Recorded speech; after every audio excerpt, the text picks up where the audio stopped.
তো hello everyone. তো সন্ধেবেলায় মানে সন্ধ্যের একটু আগেই চলে গেলাম ছাদে। আর রাস্তা দিয়ে আজকে যেহেতু রামনবমী, তো রাস্তা দিয়ে জয় শ্রীরামের মিছিল বেরিয়েছে, সেগুলো দেখতে গেলাম। তো দেখতে গিয়ে দেখছি যে আমাদের রেসপেক্টেড স্যার মিঠুন চক্রবর্তী উনি যাচ্ছে। তা আমি জানতামই না যে উনি এই মিছিলে থাকবে। তো গিয়ে দেখতে পারলাম, খুবই ভালো লাগলো। ওনাকে এই ফার্স্ট টাইমই আমি দেখলাম। তো উনি যাচ্ছে, প্রচুর সিকিউরিটি ছিল, পুলিশ ছিল। তো রাস্তায় তো প্রচুর ভিড়, প্রচুর মানুষজন, সব মানে মানুষজন পিঁপড়ের মতন কিলবিল করছে। আর এখানে দেখো নৃত্য পরিবেশন হচ্ছে, বিভিন্ন রকম নৃত্য হচ্ছিল। তা দেখতে খুবই ভালো লাগছিল পুরো রাস্তা জুড়ে। মানে একদিকে রাস্তা পুরো আটকে দিয়েছে, এটা আমার ঘরের সামনেই, মানে আমি ছাদ থেকে ভিডিওটা করছি, এটা আমাদের ফ্ল্যাটের সামনেই। তো দেখতেই পাচ্ছ যে নৃত্য পরিবেশন হচ্ছে।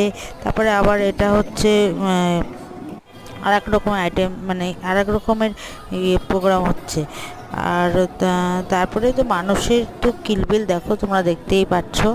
আর এটা হচ্ছে একটা রামের এটা মানে বিভিন্ন রকম ডেকোরেশন করেছে, বিভিন্ন রকম মানে বিভিন্ন রকমের জিনিস সাজিয়ে নিন। আর এটা হচ্ছে আর একটা মানে মানে এত রাস্তায় মানে মিছিলের লাইন পড়েছে যে সন্ধে দেখতে দেখতে সন্ধেই হয়ে গেছিলো। তো দেখো রাস্তায় মানে মানুষজন পিঁপড়ের মতন কিলবিল করছে পুরো রাস্তা জুড়ে। মানে আগে প্রথম দিকে একদিক খোলা ছিল, একদিক দিয়ে রাস্তা গাড়ি ঘোড়া যাচ্ছিলো, কিন্তু শেষে মানে দুদিকেই মানে মিছিল শুরু হয়ে গেছে। দেখো এত মানে মানুষ